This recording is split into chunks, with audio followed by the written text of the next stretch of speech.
Muy buenos días, reciban un saludo de parte del equipo de formación de Escuela de la Fe. En este día vamos a continuar con la formación del tema de los profetas y vamos a desarrollar uno de los que son los profetas fundamentales para entender lo que luego será el judaísmo, como es el caso del profeta Ezequiel. El profeta Ezequiel va a desarrollar su ministerio profético en la época del destierro en Babilonia y ejercerá su ministerio justamente entre el grupo de desterrados. Así que él, pues, por un lado, predicará a los judíos que se encuentran en Babilonia desterrados acerca de la inminente caída de Jerusalén, la destrucción del templo y cómo el pueblo podrá mantenerse fiel a Dios aún a pesar de esta circunstancia que, como lo veíamos un poco en el profeta Jeremías y en el libro de las Lamentaciones, implicaba o podría implicar eh, una crisis religiosa a nivel personal para aquellos que habían sido desarraigados de su tierra, de su templo, de donde creían en la visión de aquel tiempo que Dios habitaba únicamente en aquellas tierras.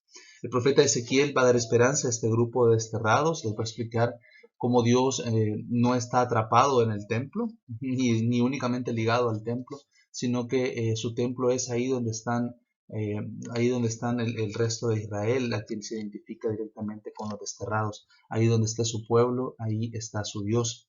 Entonces, el profeta nos va a explicar esto, hablará del tema de la responsabilidad personal, que hay que combinarlo con otras perspectivas que también la misma Biblia nos dice para tener un panorama más completo.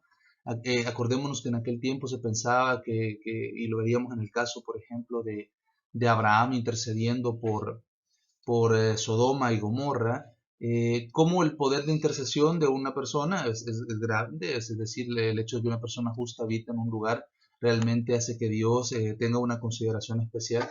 Pero aquí en el libro del profeta Ezequiel también nos va a decir que la responsabilidad es personal y que las personas que cometen actos que van contra la voluntad de Dios eventualmente van a seguir juzgados por él en consideración a sus actos. Y aquellos que han obrado la justicia se salvarán a sí mismos, pero no necesariamente a los demás. Entonces tenemos ambos conceptos que hay que saberlos conjugar en el mensaje bíblico. Además de eso hablaremos de visiones como por ejemplo la visión de los huesos secos, muy utilizada hoy en día, muy de moda, aunque no siempre bien entendida, y el genio que tiene Ezequiel para utilizar figuras. Toma, por ejemplo, la figura esponsal para hablar de la relación de Dios con su pueblo, así como lo hizo en su momento el profeta Oseas, pero la lleva a otro nivel. Igual a la hora de hablar de los pecados de Jerusalén, sube a un nivel totalmente nuevo y mucho más alto a la hora de pintar las idolatrías o adulterios espirituales que comete el pueblo de Israel. Eso hizo que en algún momento un grupo del judaísmo pensara que Ezequiel había usado un lenguaje demasiado fuerte y realmente las escenas que describe son fuertísimas. Yo creo que la misma Gomer, la esposa de Oseas, se hubiera sonrojado de oír cómo Ezequiel pinta las traiciones y adulterios del pueblo de Israel y Judá en específico en esta etapa histórica. Así que un libro por demás interesante que también nos hace estar alertas a nosotros de la fidelidad de nuestra fe y que también nos pone siempre en la perspectiva mesiánica, ya como a pesar de las dificultades que el pueblo vive o esté viviendo, al final Dios siempre tiene la última palabra. Ezequiel, el profeta del corazón nuevo y el espíritu nuevo. Uno de los puntos que Ezequiel tocará durante su profecía con bastante fuerza e insistencia es el hablar de la renovación interior que debe tener el hombre. Entonces por eso se le llama a él profeta del corazón nuevo y del espíritu nuevo. Ahí tenemos una imagen del Valle de los Huesos Secos. Es una de las visiones más vivas que tiene Ezequiel para hablar de la situación del pueblo de Israel en esta época del destierro. O sea, es una crisis bastante fuerte. Acordémonos que Nabucodonosor hará dos deportaciones. La primera deportación llega a Jerusalén y se lleva lo mejor de la sociedad judía y deja, sin embargo, a algunas autoridades, deja un rey puesto por él, que es el caso de Sedecías, y luego pues el pueblo de Israel queda como, perdón, el pueblo de Judá queda como vasallo del rey Nabucodonosor de Babilonia. Luego, posteriormente, Sedecías también hará una especie de rebelión, se tratará de aliar con Egipto y esto provocará una invasión hoy sí más drástica de parte de Nabucodonosor y destruirá la ciudad, destruirá las murallas y destruirá el templo, lo saqueará el templo y lo dejará hecho ruinas, porque el templo era, aparte del elemento que mostraba la presencia de Dios en medio del pueblo, era un signo de identidad nacional. Entonces con este hecho, Nabucodonosor está realmente manifestando que él es quien tiene el poder sobre este pueblo. El profeta deja en claro que eso no es así. Si bien es cierto, Nabucodonosor llega y destruye el templo, esto se realiza porque Dios ya ha decidido que ese templo no será su morada entre su pueblo. De hecho, durante esta época del destierro, el pueblo se constituirá como tal en la morada de Dios y donde está su presencia. Eso lo va a mostrar algunas de las visiones de Ezequiel. Pero en esta imagen del Valle de los Huesos Secos tenemos eso, un valle lleno de huesos, en los cuales tenemos representado al pueblo de Israel, que no es que estén muertos literalmente, pero sí sus ánimos, sus perspectivas de futuro están totalmente destruidas, su esperanza posiblemente se ha resecado más que esos huesos y más que esa tierra que podemos ver. Y ahí es donde Dios llamará a ese pueblo que parece muerto, así como si fuera, como cuando lo llamó en Egipto, ¿se recuerdan? Es una figura que se evoca constantemente. Pues de nuevo le levantará, le infundirá su espíritu y le hará crecer carne y volverá a ser un pueblo, hoy ya diferente después de esta renovación que Dios le da, un pueblo que sí esté atento a escuchar la voz de su Dios, que fue uno de los grandes problemas del pueblo de Judá. El esquema que vamos a seguir en la sección básicamente es el mismo que hemos venido desarrollando a lo largo de todas estas sesiones. Hablaremos de una introducción, luego la estructura y la síntesis del contenido, su composición y su marco histórico, la enseñanza y una breve conclusión retomando algunos puntos importantes. Vale la pena decir que a diferencia del libro de Jeremías, en que veníamos desarrollando una temática de varios libros, aquí volvemos a la temática normal de un libro por sesión, ya siendo el caso de Jeremías una diferencia. Bueno, el libro del profeta Ezequiel ocupa el tercer lugar dentro de los llamados profetas mayores. Ya hemos explicado por qué esta calificación y a qué se refiere, y si lo vemos en cuanto a capítulos, es menos largo, es menos extenso en capítulos que el libro del profeta Jeremías. Aunque tanto en la Vulgata como en otras formas de ordenarlo, pues se ha a veces variado un poco. Algunas formas de ordenarlo ha sido en base al mensaje, y en ese caso queda siempre quedaría incluso antes del profeta Isaías si fuese por mensaje. No es el caso de este curso, simplemente lo menciono como una curiosidad. El canon judío lo colocaba, bueno, ahí está el ejemplo que les mencionaba, entre Isaías y Jeremías, de acuerdo al contenido de los oráculos. Normalmente en nuestra Biblia tenemos el libro de Isaías, el libro de Jeremías, a veces Baruch ahí en medio, pero se entiende que podían estar ahí, y luego el profeta Ezequiel. Ahora, esa es la versión o la forma tradicional que nosotros lo tenemos en nuestro medio. Pero en el canon judío pasaba al revés, por ejemplo. Primero ponían el libro de Jeremías, que tenía un mensaje de recriminación. Luego vendría Ezequiel, que combina ambos mensajes. Tiene un tono de recriminación en muchos puntos mucho más fuerte que Jeremías. Y luego un mensaje de consuelo, de esperanza. Y por último dejaban el libro de Isaías, que tenía todavía más recalcado ese mensaje de consolación y esperanza. Es una forma en que se establecía. La imagen que vemos de fondo es una de las visiones más interesantes del libro del profeta Ezequiel, es la visión de la gloria de Yahvé, con una serie de imágenes tomadas en gran parte quizás de la iconografía babilónica o de las imágenes que adornaban los templos babilónicos. La imagen del querubín, por ejemplo, es muy similar a los querubs asirios que decoraban las entradas de los palacios en Babilonia, seres con figura o con elementos humanos, pero también animales, entonces que representaban toda la fuerza de la naturaleza unidas. En esto en Babilonia eran objeto de culto. Muchas de las divinidades estaban representadas así. Sin embargo, aquí Ezequiel las pone como instrumentos que decoran o sirven a la gloria de Dios. Entonces es poner a Dios por encima de toda esa cosmogonía babilónica que los desterrados estaban conociendo, y que, como veíamos en el libro de las Lamentaciones, era muy tentador y muy seductivo de repente pensar en adoptar ese culto babilónico por todo lo que implicaba su colorido, la prostitución sagrada que tenía, y aparte de eso, pues también la liturgia, sus templos, frente a la realidad de que saber que el templo de Jerusalén está destruido, a saber que la morada del Dios entre el pueblo, del Dios verdadero entre el pueblo ya no existe, no hay donde hacer sacrificios, no hay donde realizar la liturgia. Entonces eso podía ser para el pueblo una gran tentación. Ezequiel, a través de esta visión, ya está mostrando que todo este esplendor que vemos en Babilonia no es nada comparada a la gloria del Dios verdadero del Señor Yahvé. Vemos en Ezequiel una fuerte influencia de la corriente sacerdotal, presente también en el Pentateuco y otros libros, así como la corriente deuteronómica o deuteronomista no se centra únicamente en el libro del Deuteronomio, podemos ver también cómo la tradición sacerdotal o la corriente sacerdotal está presente en el libro de Ezequiel, tanto como lo puede estar, por ejemplo, en fragmentos del Pentateuco. Hay también un gran genio imaginativo en la persona de Ezequiel, hay imágenes desarrolladas con una gran viveza y fuerza, aunque sin embargo es una obra hasta cierto punto barroca, es decir, está tan cargada en general que eso no permite que las partes más sobresalientes destaquen demasiado, porque todo está como muy densamente cargado. Sin embargo, podemos hablar de la imagen esta de Ola y Oliva, que sirve para representar las infidelidades tanto de Israel del norte o su capital Samaria y de Jerusalén y el reino de Judá en el sur. Imagen por demás fuerte, precedida de una hablando de las justicias de Jerusalén, que como les mencionaba en el principio, o sea, yo creo que hasta la esposa de Oseas se sentiría sonrojada de oír todo lo que el profeta Ezequiel dice de Jerusalén y cómo va describiendo su repetitiva infidelidad a la alianza con Dios.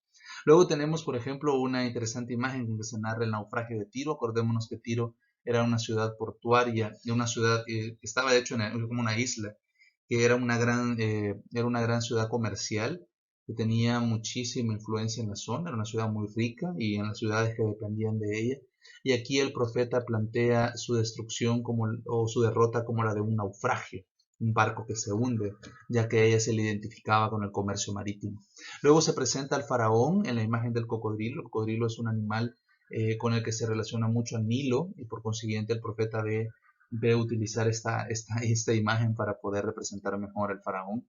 También refiriéndose al faraón, el árbol gigante y por último el deceso del faraón a los infiernos. Así también utiliza una gran viveza imaginativa Ezequiel al narrar estas imágenes y estos elementos. Al igual que Jeremías, Ezequiel rompe con la idea de que Dios está atado al santuario, que era una de las falsas seguridades con que los falsos profetas de aquel tiempo hacían sentir a la gente de Jerusalén que no les iba a pasar nada. O sea, una vida de inconversión, una vida desordenada, una vida de hipocresía religiosa, una vida de injusticia, una vida de idolatría, no tiene consecuencias porque en esta ciudad está el santuario del Dios verdadero. Hace unos siglos nos liberó de la mano del rey asirio, muy seguramente nos liberará de las manos del rey de Babilonia. Lo cual hasta cierto punto pudo ser posible, o sea, Dios realmente podría haber liberado al pueblo de Judá de esta nueva invasión. Pero lastimosamente el pueblo en ese tiempo, las autoridades religiosas y políticas de ese tiempo no estuvieron a la altura de saber atraer la misericordia de Dios y por eso tuvieron que recibir una situación tan difícil como el destierro en Babilonia.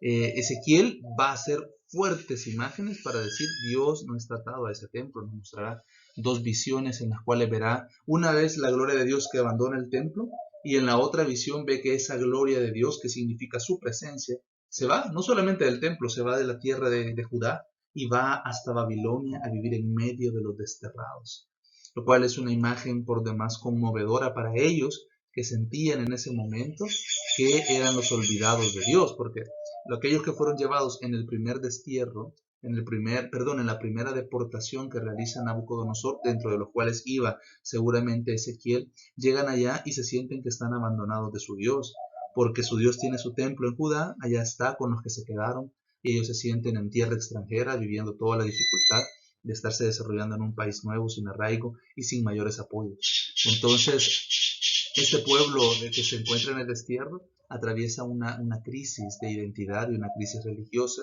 y Ezequiel les dice, no se preocupen, que aunque parezca que ustedes son los olvidados, en el fondo son ustedes a los que Dios ha escogido para habitar con ustedes. Ustedes reconstruirán el reino de Judá en un futuro, y efectivamente así va a ser, porque este pueblo de Judá que va a ser desterrado, y luego los que llegarán con la segunda deportación, son los que tomarán conciencia de las lecciones que han visto en su historia, en la historia sagrada, del peso terrible de sus pecados, y crearán una nueva forma de vivir la fe, con una observancia más estricta del cumplimiento de las prescripciones de la ley de Dios, tanto morales como cultuales y religiosas, y se desarrollará propiamente lo que hoy conocemos como el judaísmo. Entonces va a ser en esta época del destierro donde va a tomar sus matices, y se considera a Ezequiel uno de sus padres. Además de otros personajes, por supuesto, el profeta Jeremías también, y de alguna manera general casi todos los profetas dan un aporte al desarrollo de esta nueva forma de vivir la fe. También personajes como Esdras y Nehemías dejarán profunda huella en esta institución del judaísmo. Es también iniciador del género apocalíptico en la Biblia, es el primer profeta que nos encontramos que va desarrollando estas imágenes propias del género apocalíptico. No que el género apocalíptico sea exclusivo de los judíos, porque ya veíamos que incluso en Grecia existían figuras semejantes en cuanto a estilo, pero sí en la Biblia podríamos hablar que el primero en utilizarlo es el profeta Ezequiel. Luego Daniel desarrollará todavía más este aspecto, pero si nosotros leemos, por ejemplo, páginas como las del Apocalipsis de San Juan, y habemos leído antes la profecía de Ezequiel, es muy difícil no notar las bastantes similitudes e influencias en el uso de los signos y las imágenes.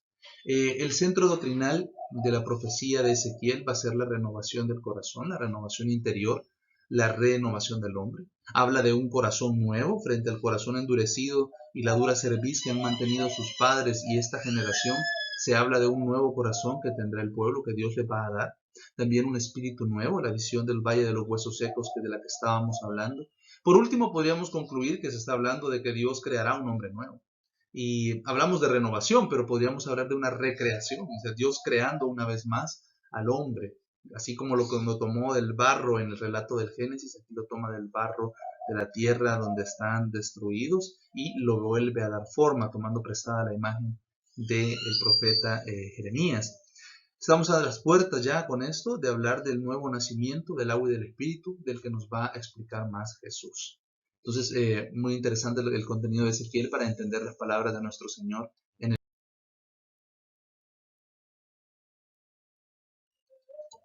En cuanto a su estructura y el contenido, los primeros comentaristas judíos y cristianos señalan que se puede dividir en dos partes. Esto es discutible en cuanto que de repente hay especialistas que lo dividen en más bloques o en menos bloques dependiendo de los criterios que ellos sigan.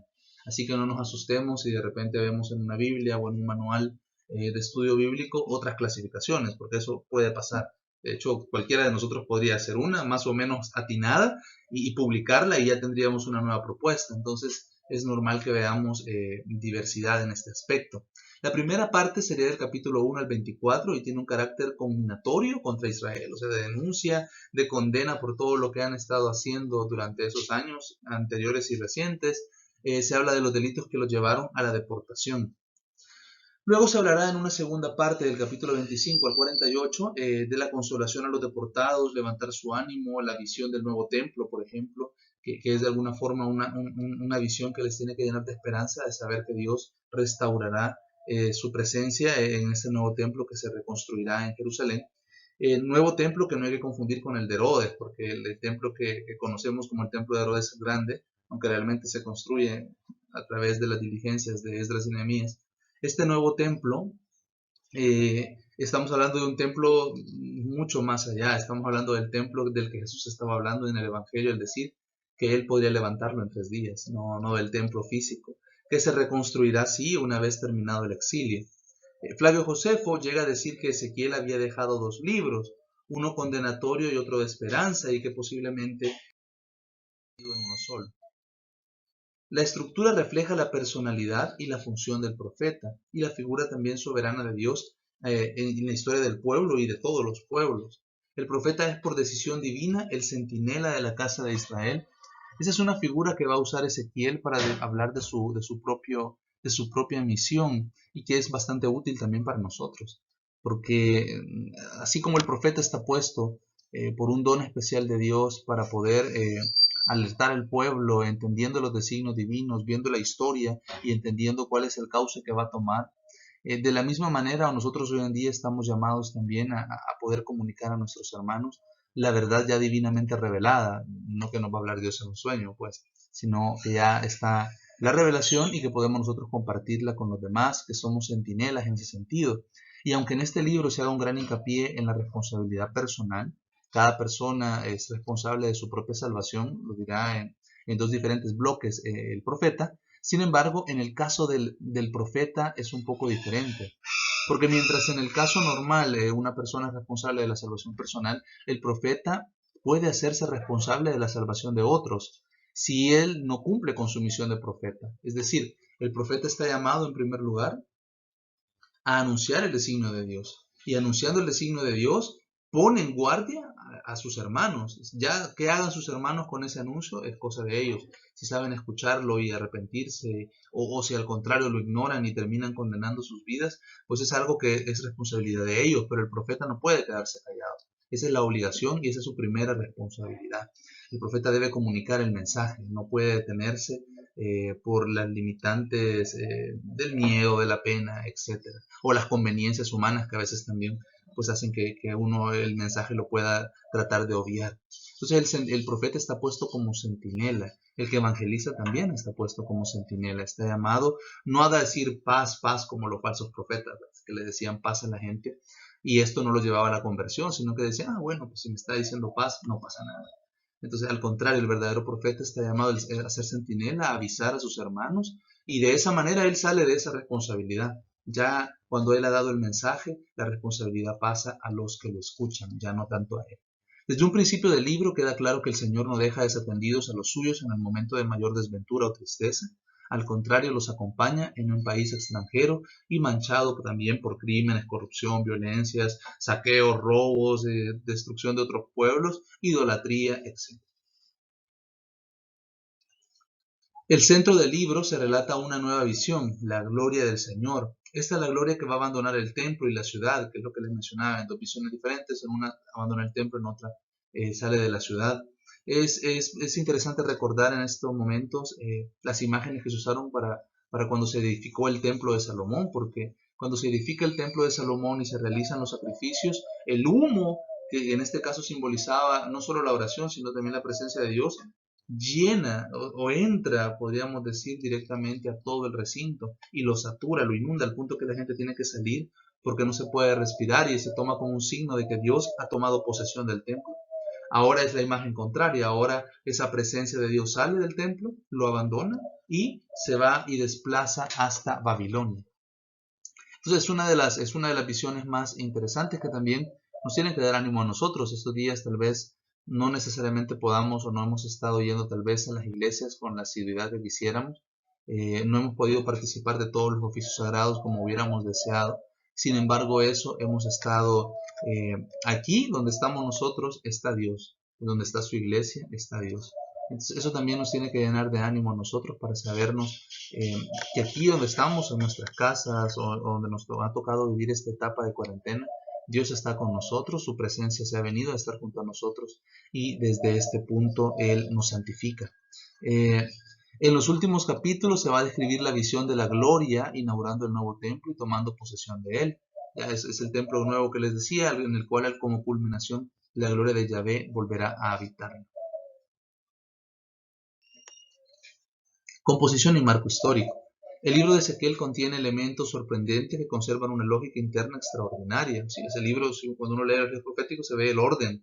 Sin embargo, esto es un orden tampoco tan perfecto, no es tan perfecto. O sea, tiene algunas cosas que están como medio insertadas ahí, pero se han sabido poner en el lugar donde están. Es el primer profeta que puso por escrito sus oráculos, es decir, sus palabras a través de las cuales transmitía un mensaje de Dios, pero también los gestos con que transmitía el mensaje, lo cual nos da bastante riqueza a la hora de comprender. Eso es algo que también nos sirve mucho a nosotros los que evangelizamos. Es decir, nosotros evangelizamos mucho con la voz, hablando, enseñando, pero evangelizamos quizá más todavía con nuestras acciones, cuando son coherentes, pues evangelizan mucho. Ahora, si sabemos combinar nuestras palabras con nuestros gestos, la transmisión de nuestro mensaje todavía es mejor. y lo que nuestra vida dice refuerza el mensaje que nosotros anunciamos. Ezequiel tiene muchos puntos de contacto con profetas anteriores a él.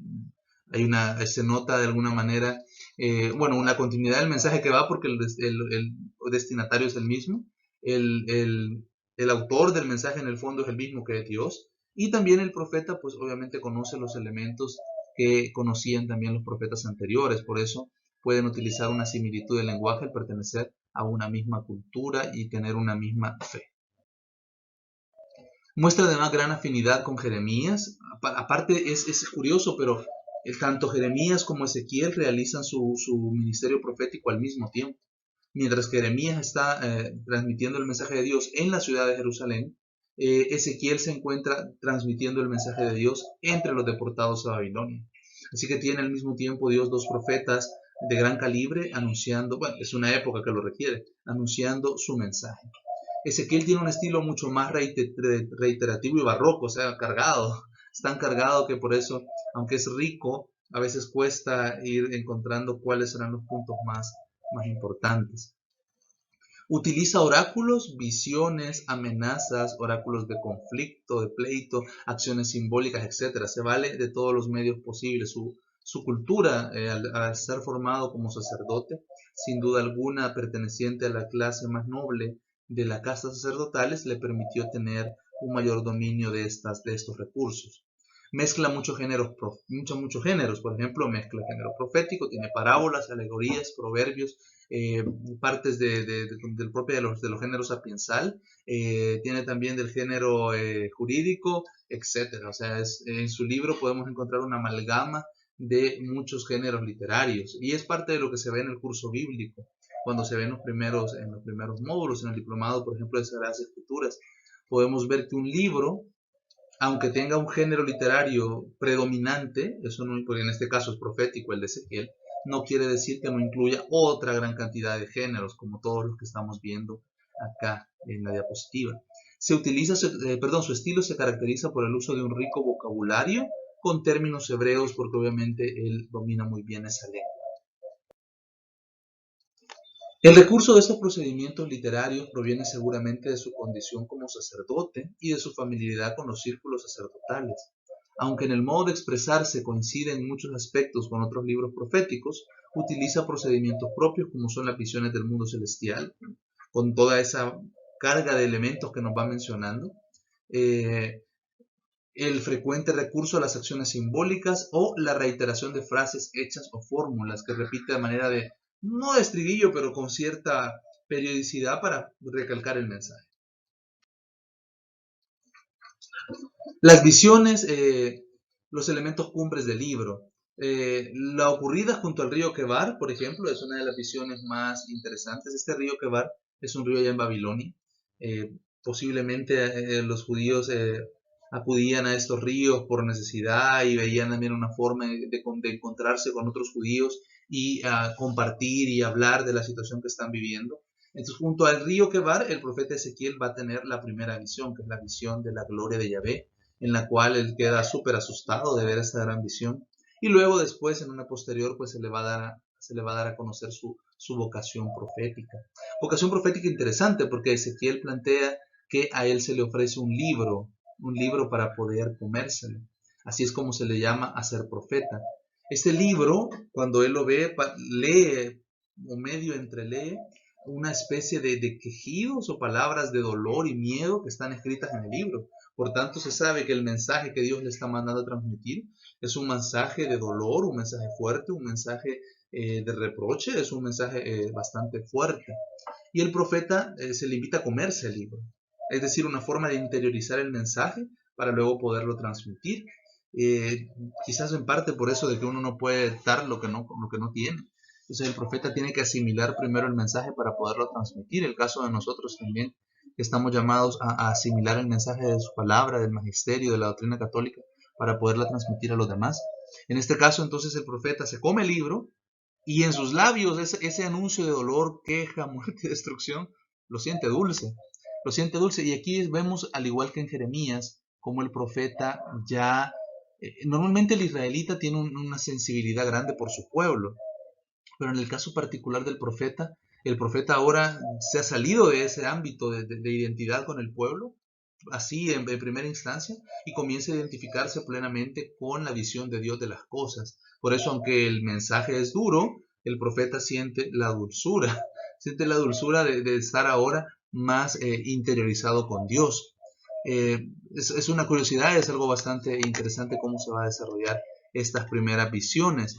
Luego tenemos la imagen del templo profanado y abandonado. Ezequiel está allá en Babilonia y sin embargo en una de sus visiones es transportado por el Espíritu hacia el templo de Jerusalén y ve cómo a pesar del grupo de deportados y todo lo que está pasando alrededor, la gente no cambia. Las personas siguen realizando acciones idolátricas, actos de injusticia, actos de corrupción, actos de adulterio, actos de idolatría y por consiguiente, incluso en el mismo templo, en el lugar más santo, ahí donde más dolor le causa al corazón de Dios porque es donde se supone que los judíos saben que está el nombre de Dios y su presencia.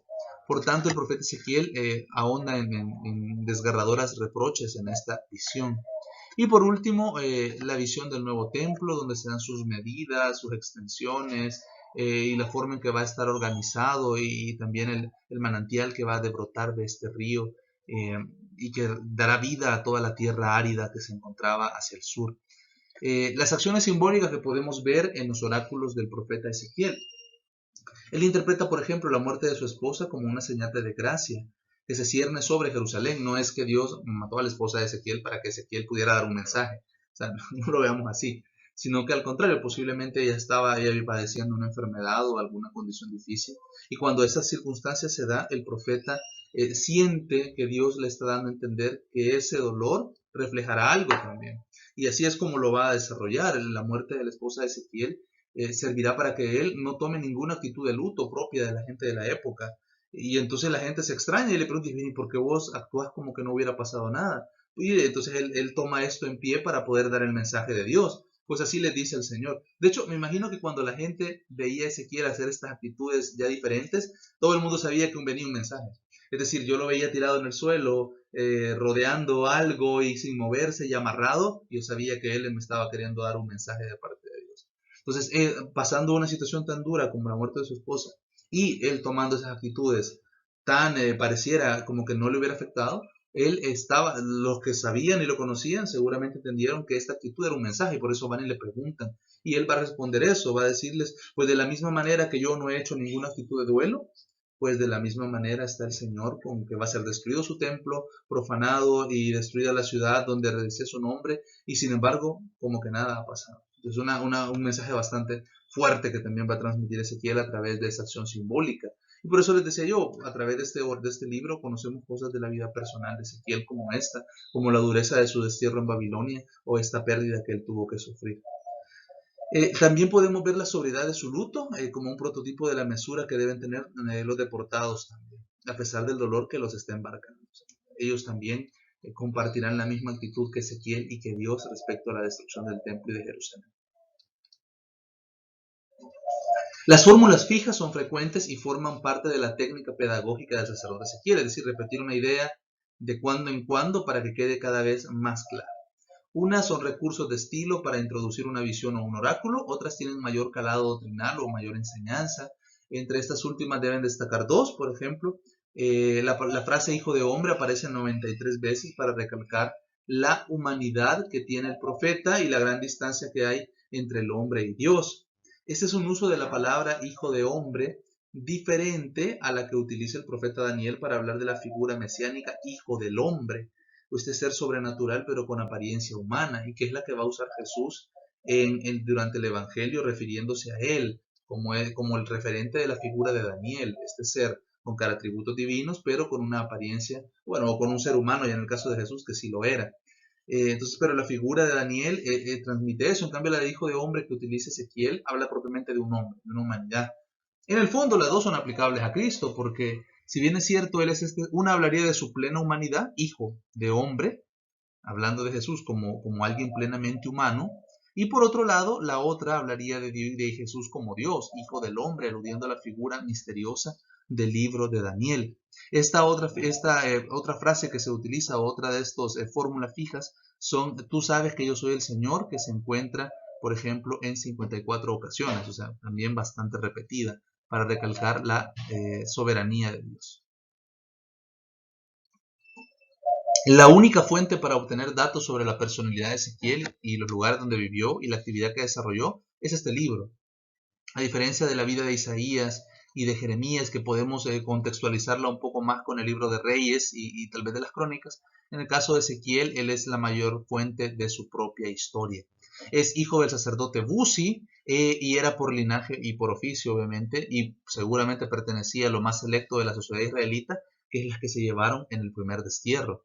En el año 597, cuando era joven, formó parte del primer grupo de desterrados, deportados por Nabucodonosor II.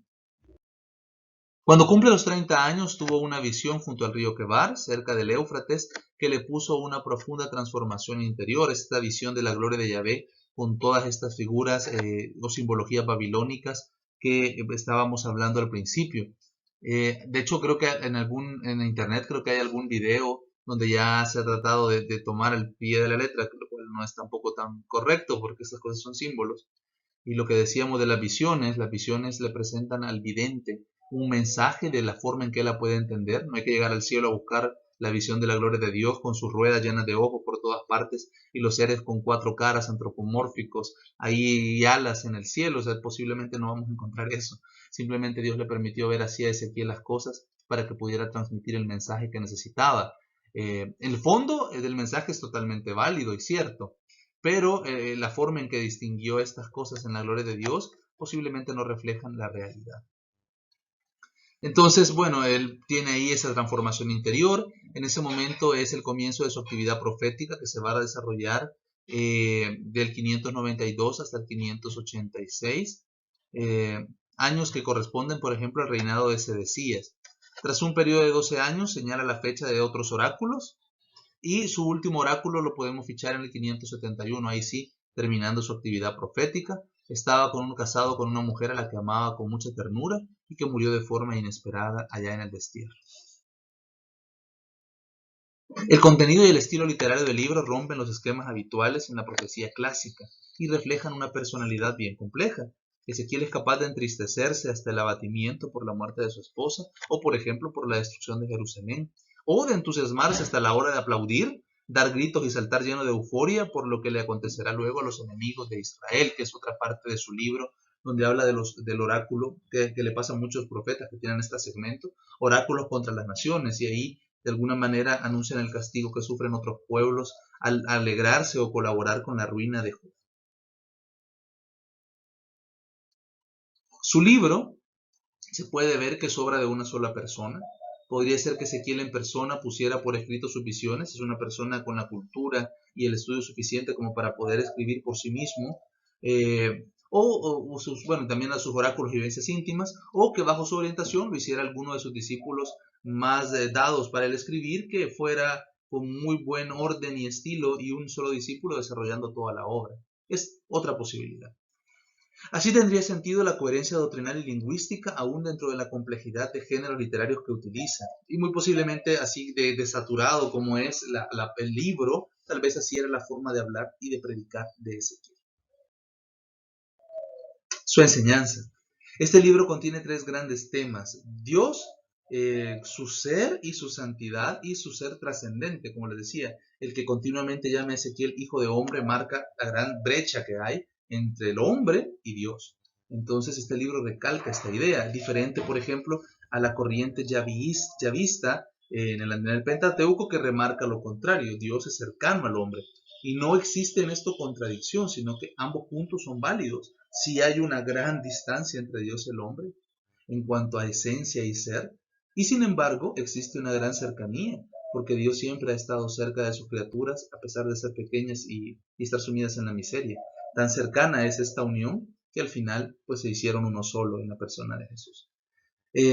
La fundamentación de la moral en la pureza ritual y en la responsabilidad personal va a ser otra de sus grandes enseñanzas. Exige al pueblo de Israel una actitud acorde moralmente a la vocación que tiene de ser el pueblo de Dios, y esto también se debe traducir en su vida religiosa. Y por eso también recalca el criterio de la salvación personal. para que cada quien se sienta llamado a llevar una vida de la mejor manera posible, más agradable a Dios. La esperanza en la salvación que supone una modulación de la doctrina mesiánica tradicional. Normalmente nosotros en escritos proféticos hemos visto la visión de un Mesías regio, un Mesías rey, un Mesías real. Jeremías de hecho lo tocaba. Sin embargo, Ezequiel nos muestra un Salvador o un Mesías sacerdote, un Salvador o un Mesías pastor, lo cual es un enfoque ya distinto al que se utilizaba hasta ese tiempo. La santidad y la trascendencia de Dios. Bueno, Ezequiel contempla la gloria del Señor. Él ve que se le aproxima a los suyos y sin perder su majestad se deja ver, pero no del todo. Siempre algo queda en el misterio, algo de Dios queda en el misterio, no lo podemos terminar de comprender. Él es el soberano de Israel, y no solamente de Israel, sino de todas las naciones. Y ya lo veíamos hace 2 libros más o menos, cómo era la creencia de aquel tiempo que los dioses se habían repartido la tierra de alguna forma. Y si tú ibas a Babilonia, quien tenía jurisdicción ahí era el dios de Babilonia, o los dioses de Babilonia. Si te ibas a Siria, los de Asiria. Si te ibas a Israel, los de Israel. Si te ibas a Egipto, los de Egipto. Era una visión muy común en aquel tiempo, pero aquí los profetas van a decir que esa visión es incorrecta, porque no existe otro Dios que no sea Yahvé. Por tanto, Él rige los destinos de Israel en su tierra y del mundo en general. La santidad y la trascendencia del Señor se manifiestan también en una cierta teología que da del nombre de Dios, por ejemplo, entendiendo o desarrollando un poco el significado de este. El nombre de Dios es santo y es garantía de la vida del pueblo. O sea, y sabemos que lo es, ya habíamos discutido en otro de los profetas por qué las promesas de Dios son válidas siempre, ¿se acuerdan? Habíamos dicho, porque el nombre de Dios significa el que es. Yo soy el que soy, o yo soy el que es, o yo soy el que hace ser. O sea, todas esas interpretaciones son válidas.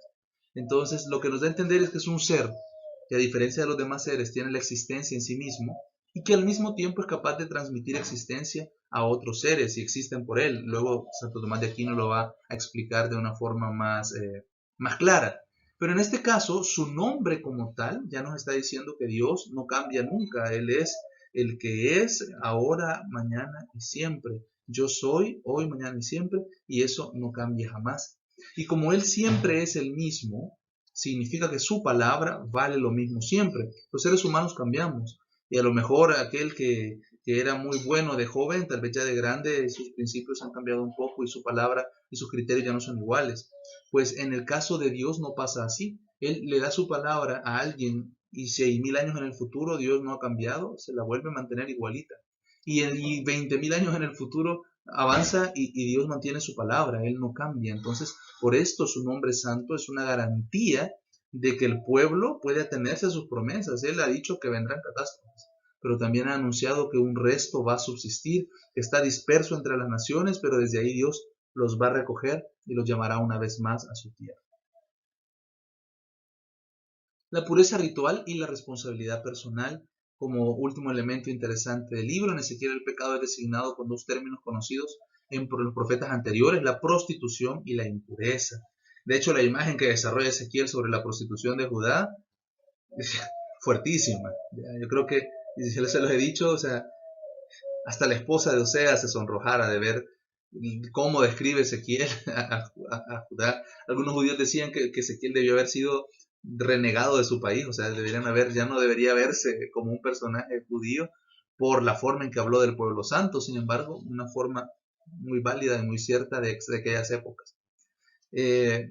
Estos términos los va a utilizar la prostitución y la impureza como formas de referirse tanto a la idolatría como a la inmoralidad. Bajo la imagen del adulterio y la prostitución, denuncia la idolatría y los pecados contra el culto y contra los preceptos rituales, pero también contra el pueblo, porque la gente de aquel tiempo sufría grandes actos de arbitrariedad, y el profeta también los toca en su libro. Los ídolos van a recibir el nombre de Gilulim, término relacionado con excremento o con desperdicios, que expresa la repulsión del sacerdote por cualquier cosa impura. Que de hecho esto es bien común para los judíos, el deformar, por ejemplo, el nombre de algunas divinidades propias de otros pueblos, que a veces los israelitas caían en idolatría, y darles un nombre ofensivo. Por ejemplo, el nombre Baal-Zebud, que nosotros traducimos a veces como Belzebud, ya es una deformación de un original que a lo mejor decía el Señor de algo, o sea, Baal significa Señor, era el Señor de la cosecha, quién sabe de qué, el sentido original, y sin embargo la deformación que hacen los israelitas de ese nombre es el Señor de las moscas, como para darle un nombre despectivo. Esto lo hacían con bastante frecuencia, así como lo vemos acá expresado en esta lámina. Ezequiel es el que hace más hincapié en la necesidad de cumplir los preceptos y las normas de Dios. En ese sentido podemos ver una gran relación con la ley de santidad de Levítico, aunque no parece una influencia de ninguna de las dos fuentes, o sea, ni Ezequiel sobre la ley de santidad, ni la ley de santidad sobre Ezequiel, aunque seguramente Ezequiel sí que la conoce al ser sacerdote. Pero podemos ver una gran afinidad. Enseña que la historia de Israel ha estado siempre teñida del pecado, nunca ha habido un periodo de lealtad, ni siquiera en Egipto, ni siquiera en el desierto, lo cual es muy cierto, aún el desierto, que fue el periodo en el cual el pueblo y Dios estuvieron más unidos y que a veces otros profetas lo describen como el momento de mayor unión, aún en el desierto el pueblo de Israel era infiel con Dios, así que Ezequiel lo pone en ese contexto para hacer ver todavía más patética la actitud del pueblo con respecto a Dios, porque mientras Dios mantiene su fidelidad siempre, el pueblo no ha sido capaz de mantener su fidelidad nunca. Así que en ese sentido, hasta Gomer sale mejor librada que el pueblo de Israel y Judá. Denomina a su pueblo la casa rebelde porque una y otra vez se rebelaron contra el Señor, quebrantando sus mandamientos y poniendo su nombre en vergüenza, que es lo que decía en la lámina anterior, hablando de la santidad del nombre de Dios. Por último, Ezequiel siempre también nos va a llamar a la esperanza del Mesías. La esperanza que se vislumbra en la primera parte es el hilo conductor de los oráculos, visiones y signos de la segunda parte del libro. Ezequiel modifica la antigua doctrina mesiánica que pondría su esperanza en un rey descendiente de David. Ahora fomenta más la esperanza en Dios mismo, que dará su vida a su pueblo por sí mismo mediante el Espíritu que les va a comunicar.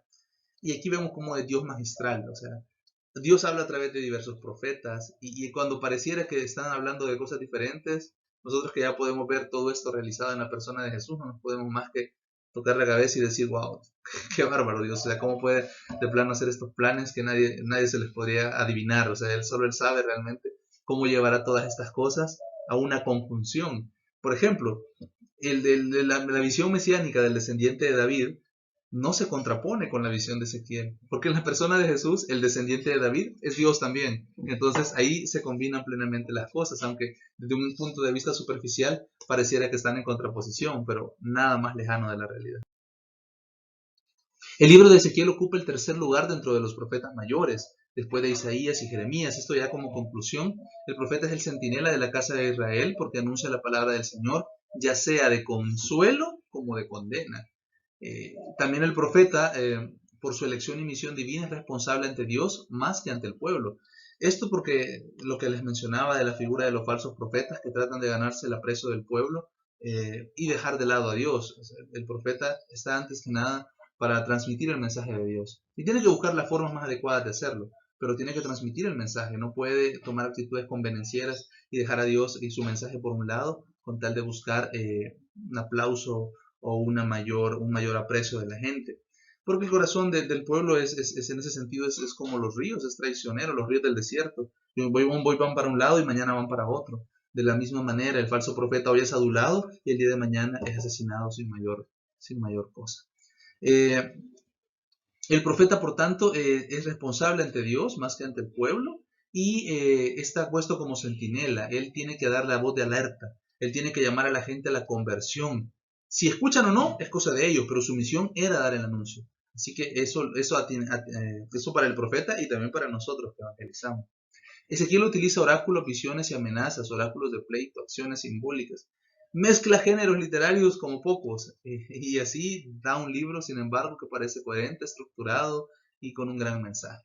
El libro contiene tres grandes temas: Dios, su ser, su santidad y su trascendencia, su fundamentación de la moral en la pureza ritual y responsabilidad personal, y por último, la esperanza en la salvación, que supone una transformación de la doctrina mesiánica normal que veía en el Mesías a un rey descendiente de David. Aquí Ezequiel nos presenta a un sacerdote y que a la vez es pastor de este pueblo, a Dios que ha venido a darnos la redención. Él, las dos cosas, las dos visiones mesiánicas se van a cumplir en la persona de Jesús. Bueno, Y así pues vamos terminando esta sesión 7 acerca de los profetas. A la siguiente sesión Eduardo estará dándoles el tema. Así que para mí ha sido un gustazo haber compartido todos estos temas proféticos con ustedes. Créanme que a mí me ha encantado mucho también estar leyendo sobre la vida de los profetas. Me reafirma también mi compromiso en la misión que tengo como anunciador del Evangelio. Cada cristiano estamos llamados a esa misión, pero ustedes y en este caso nosotros también desde su apostolado Hermano Escuela de la Fe sabemos que esa misión nos ha tocado la puerta de una forma más directa y que nos ha llamado también a una conversión personal. Así que por mi parte ha sido un gustazo, Dios los bendiga y pues, estén pendientes de mi canal que eventualmente les seguiré subiendo otros videos. Ahí estamos pendientes. Saludos.